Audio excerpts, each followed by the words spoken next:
So a black guy walks into a bar. Sounds like the beginning of a bad joke. I see people shifting around a little bit, but it gets better. And the first thing he sees is everybody else in there is white.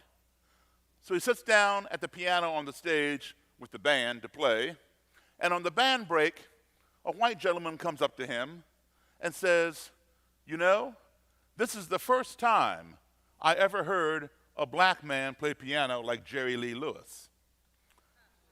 Well, the black pianist tries to explain the black origin of boogie woogie, rockabilly, and rock and roll to this gentleman, but he didn't buy it. But he wanted to buy this black guy a drink. So they went back to the table. He had a beer, the black guy had a cranberry juice, and they began talking.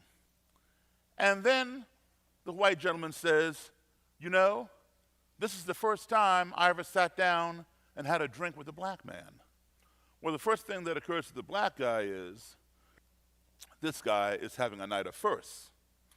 And when he asked the white gentleman why, how can that be, the white gentleman revealed that he was a member of the Ku Klux Klan.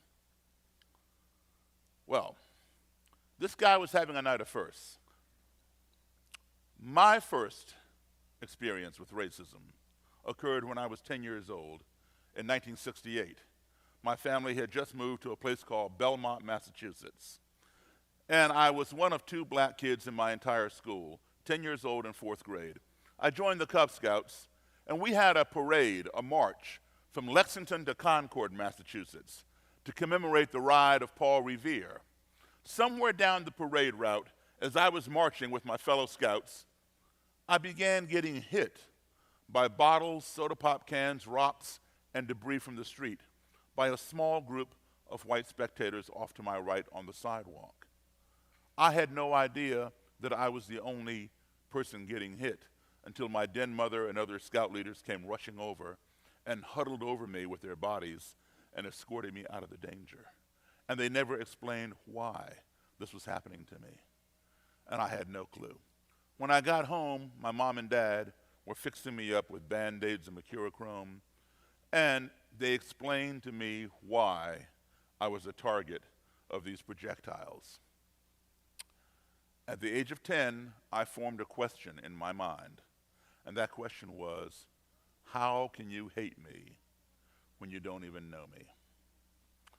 So years later, here I am, a college graduate with my degree in music, and I'm sitting at a bar, at a table with a member of the KKK.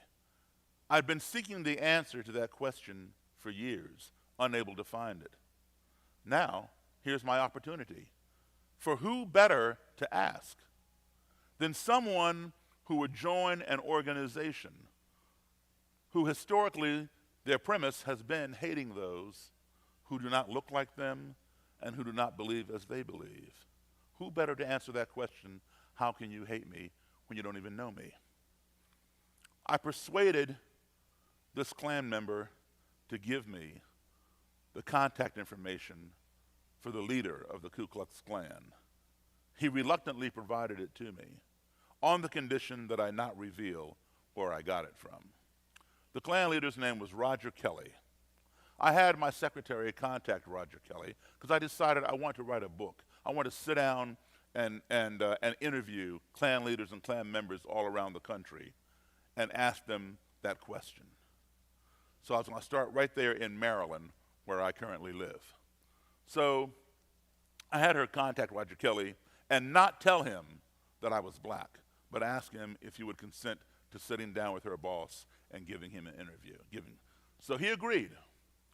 I arranged a hotel room for us to meet in, and when he arrived with his armed bodyguard, they were shocked to see that I was black. And I could see apprehension on them, and I stood up and went like this to show I had nothing in my hands and invited them in. They came in, Mr. Kelly took a seat, and the bodyguard stood at attention to his right. He had his sidearm right here in his holster. And we started this interview process. Everything was going along fine. He let me know that indeed I was inferior due to the color of my skin. That made me inferior. But I wasn't there to fight with him. I was there to learn from him where these perceptions came from. Because in order to address something, you have to learn how they got there in the first place. So I'm listening. A little while later into this interview, a strange noise occurred, kind of a and we all jumped. And my eyes locked with Roger Kelly's eyes. I knew he had made that noise because I didn't make it. And my eyes were silently asking him, what did you just do? Well, his eyes had fixated on mine, and he was silently asking me the same question.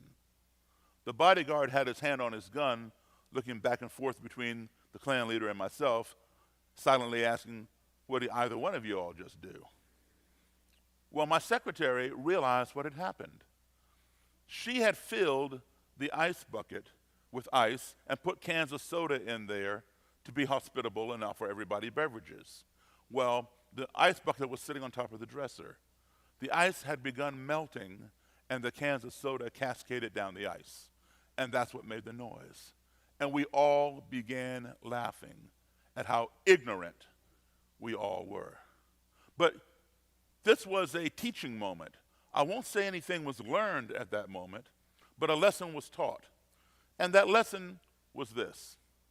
All because some foreign, and underscore or highlight the word foreign, entity of which we were ignorant, that being the bucket of ice and cans of soda, entered into our little comfort zone via the noise that it made, we became fearful and accusatory of each other. Thus, ignorance breeds fear. If we don't keep that fear in check, that fear in turn will breed hatred, because we hate those things that frighten us. If we do not keep that hatred in check, that hatred will breed destruction. We want to destroy those things that frighten us and that we hate. But guess what? They may have been harmless and we were just ignorant. So we saw the whole chain almost unravel to completion had the bodyguard drawn his gun and destroyed either myself or my secretary. So like I said, we all began laughing and carried on with the interview, and there were no more problems. Over time, Mr. Kelly would come down to my house and continue these interviews. He would even have dinner and lunch at my table, or we would go out and have dinner and lunch. Now, this was somebody who considered himself superior and me inferior. We continued this relationship. He did not invite me to his house. But after a couple of years, he began inviting me to his home. I would see his Klan den. I'd take some pictures and some more notes for my book. Then he began inviting me to Klan rallies. I'd go to these Klan rallies and watch these Klansmen and Klanswomen in their robes and hoods parade around this big 20 to 30 foot cross, set it on fire, and it goes whoosh, and they parade around and give all these lectures, take some more pictures and notes. Well, CNN wanted to do a story on this. They knew who I was through music, and they knew who Roger Kelly was through the Klan. So I'm going to show you this clip that was shown every hour for 24 hours on CNN and on HLN all over the world. And I want you to pay particular attention to what Mr. Kelly says. He says that even though he and I would do different things together, it did not change his views on the Klan, because his views on the Klan had been cemented in his mind for years. And then he goes on to say how he believes in separation of the races. But also listen to what he says about respect. And then listen to the commentary at the end that the two CNN anchor people give. Show the video, please.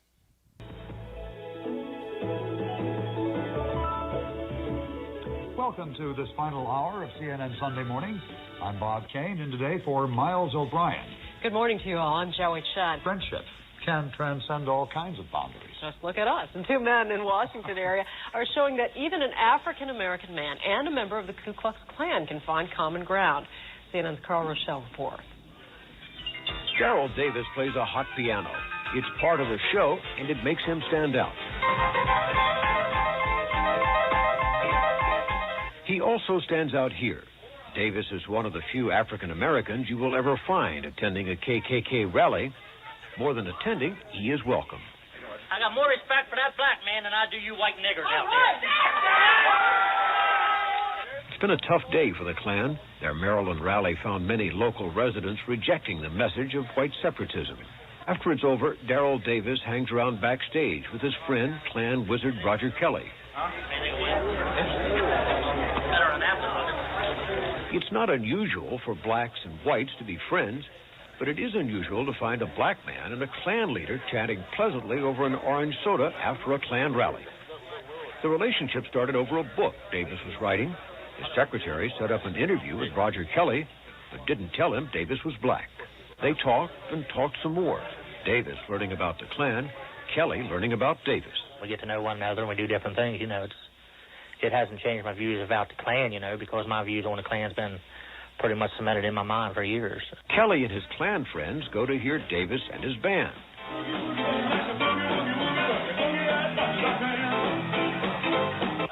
And Davis goes to their rallies. I sat on the front row and listened to each Klansman speak. Some things I agreed with, other things I did not agree with. Davis thinks that his presence promotes badly needed understanding. Hate stems, I believe, from fear of the unknown. And I think this is all across the board, regardless of whether it's a Klansman or anything else.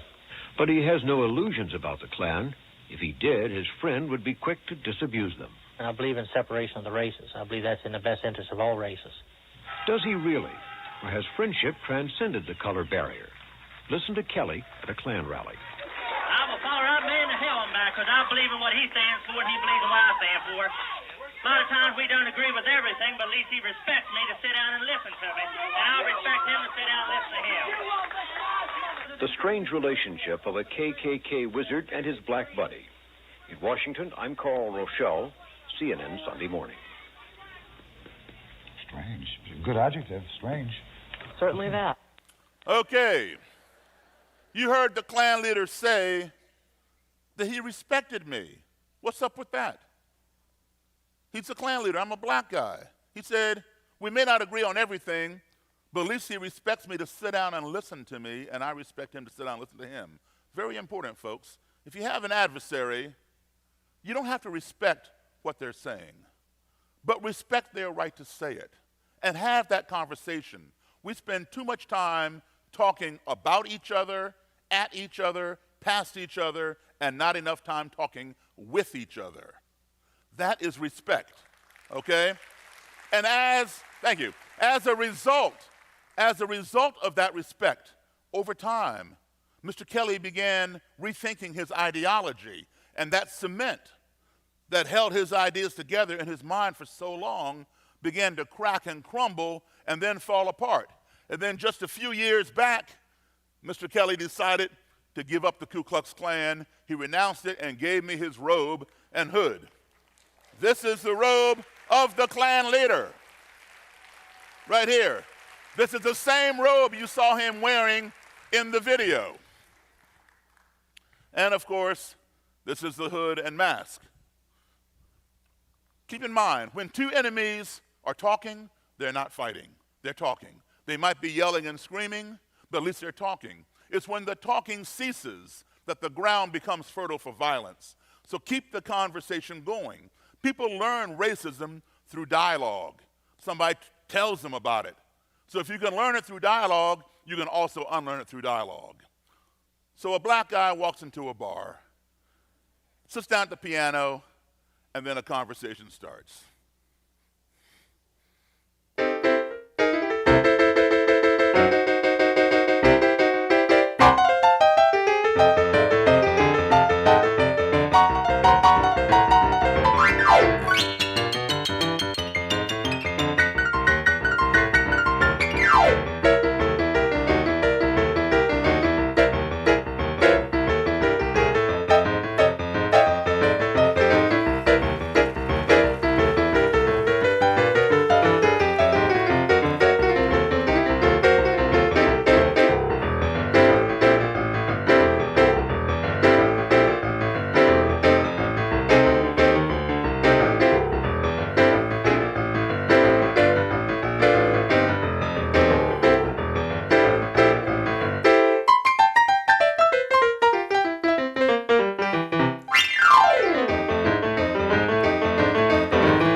all very much. Thank you. Thank you. Thank you. Thank you.